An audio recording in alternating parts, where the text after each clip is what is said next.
दिसंबर का महीना था। गांव में कड़ाके की ठंड पड़ रही थी। रात के करीब 9 बज चुके थे। चारों तरफ घना कोहरा फैला हुआ था। कहीं कहीं कुत्तों के भौंकने की आवाज आ रही थी। गांव के बीचों बीच पुरानी चौपाल थी, जहां हमेशा की तरह आज भी कुछ लोग जमा थे। चौपाल के बीच में सूखी लकड़ियों की आग जल रही थी। आग की लपटें ठंडी हवा को काटते हुए ऊपर उठ रही थीं। उसी आग के पास 3 बूढ़े आदमी बैठे थे, रामदीन, हरिया और भोला काका। तीनों की उम्र 70 के आसपास थी। उनके ठीक बगल में रखी लकड़ी की पुरानी बेंच पर 2 आदमी बैठे थे, रघु और नत्थु। दोनों उम्र में जवान थे, लेकिन ठंड से कांप रहे थे। रामदीन ने हाथ आग के पास फैलाते हुए कहा, अरे भाई, इस साल तो ठंड पिछले साल से भी ज्यादा पड़ रही है। हरिया ने सिर हिलाया। हां रे रामदीन, ऐसी ठंड तो मैंने बरसों बाद देखी है। भोला काका ने लंबी सांस ली और बोले, ठंड तो है, लेकिन असली मजा तो इसी आग के पास बैठने में है। रघु हंस पड़ा। काका, आप लोगों की बातें भी बड़ी मजेदार होती हैं। भोला काका मुस्कुराए। अरे बेटा, बूढ़े आदमी की बातें मजेदार ही लगती हैं, क्योंकि उनमें जिंदगी का तजुर्बा होता है। नत्थु बोला, तो काका, आज कोई पुरानी कहानी सुनाओ। इतना सुनते ही तीनों बूढ़े एक दूसरे की तरफ देखने लगे। फिर रामदीन बोले, कहानी तो बहुत है बेटा, लेकिन आज मैं तुम्हें एक ऐसी घटना सुनाऊंगा जो इसी चौपाल से जुड़ी है। रघु और नत्थु दोनों उत्सुक हो गए। रामदीन ने कहानी शुरू की। यह बात आज से करीब 50 साल पुरानी है। तब मैं जवान था। यही चौपाल थी, लेकिन उस समय इतनी बड़ी नहीं थी। एक रात ऐसी ही ठंड पड़ रही थी। हम 4 दोस्त यहीं बैठे आग ताप रहे थे। अचानक गांव के बाहर से किसी के रोने की आवाज आई। नत्थु चौंक गया। रोने की आवाज? रामदीन ने सिर हिलाया। हां बिल्कुल। पहले तो हमने सोचा कि कोई औरत होगी, लेकिन रात के उस समय जंगल की तरफ से आवाज आना अजीब था। हरिया बीच में बोले, हां, मुझे भी याद है वो रात। भोला काका ने कहा, वो रात मैं कभी नहीं भूल सकता। रघु थोड़ा घबराया। फिर क्या हुआ? रामदीन बोले, हम चारों लाठी लेकर आवाज की तरफ गए। कोहरा इतना घना था कि 2 कदम आगे कुछ नहीं दिख रहा था। जैसे जैसे हम आगे बढ़े, रोने की आवाज और तेज होती गई। आग की लपटें तेज हुईं। सबके चेहरे पर हल्की डर की झलक थी। रामदीन आगे बोले, जब हम पुराने बरगद के पास पहुंचे तो देखा, वहां सफेद कपड़ों में एक औरत बैठी थी। नत्थु ने जल्दी से पूछा, भूत थी क्या? भोला काका हंसे। अरे ठहर, पूरी बात सुन। रामदीन बोले। हम डर गए थे, लेकिन जब पास गए तो पता चला कि वो गांव की ही गंगा थी। उसका आदमी उसे मारकर घर से निकाल चुका था। रघु ने राहत की सांस ली। अच्छा, तो भूत नहीं था?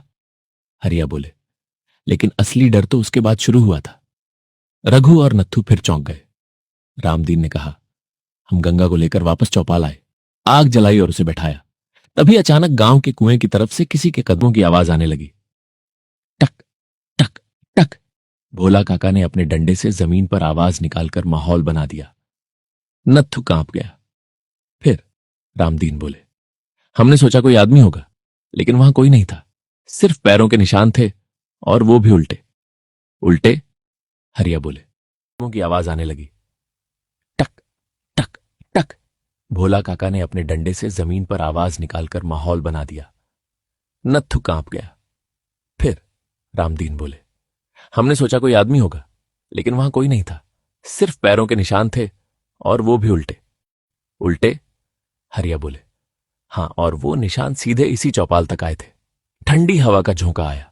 आग की लपटें डगमगाईं। भोला काका धीरे से बोले, उस रात गांव में किसी ने नींद नहीं की। नत्थु बोला, फिर पता चला वो क्या था? रामदीन ने मुस्कुराकर कहा, अगली सुबह गांव के पंडित जी आए। उन्होंने बताया कि पुराने कुएं के पास एक आत्मा भटकती है। रघु घबरा गया। सच? भोला काका हंस पड़े। अरे नहीं रे, बाद में पता चला कि वो गांव का पागल मंगरू था, जो उल्टे जूते पहनकर घूमता था। सब जोर से हंस पड़े। रघु ने माथा पकड़ा। काका, आपने तो डरा ही दिया था।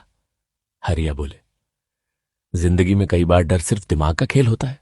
आग धीरे धीरे कम हो रही थी। तभी दूर से किसी के कदमों की आवाज आई। पांचों चुप हो गए। कोहरे में एक परछाई दिखाई दी। नत्थु धीरे से बोला, कौन है? कोई जवाब नहीं आया। रामदीन ने लाठी कसकर पकड़ी। परछाई धीरे धीरे पास आई और जैसे ही आग की रोशनी में चेहरा दिखा, वो गांव का डाकिया शिवराम था।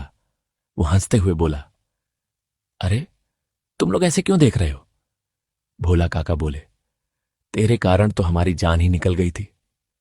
शिवराम ने कहा, मैं तो बस चिट्ठी देने आया था। रामदीन ने चिट्ठी ली। वो गांव के मुखिया के लिए थी। रघु बोला, काका आज की रात तो बड़ी अजीब है। हरिया ने कहा, बेटा गांव की रातें हमेशा कहानियों से भरी होती हैं। भोला काका बोली और बोले, याद रखना, चौपाल सिर्फ बैठने की जगह नहीं होती, ये गांव की यादों का खजाना होती है। रघु और नत्थु दोनों चुपचाप सुनते रहे। रात और गहरी हो चुकी थी। कोहरा और घना हो गया था।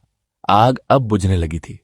रामदीन उठे और बोले, चलो भाई अब घर चले, नहीं तो ठंड हड्डियों में उतर जाएगी। सब धीरे धीरे उठे, लेकिन जाते जाते नत्थु ने पीछे मुड़कर चौपाल को देखा। बुझती आग की राख में अब भी हल्की गर्मी बाकी थी, जैसे उस जगह में पुरानी कहानियों की गर्माहट हमेशा जिंदा रहती हो। उस रात के बाद रघु और नत्थु जब भी चौपाल पर आते बूढ़ों की कहानियां जरूर सुनते, और हर सर्द रात आग की लपटों के साथ कोई नई कहानी जन्म लेती। क्योंकि गांव की चौपाल सिर्फ लकड़ी और मिट्टी की नहीं होती, वो लोगों की यादों, डर, हंसी और जिंदगी से बनी होती है।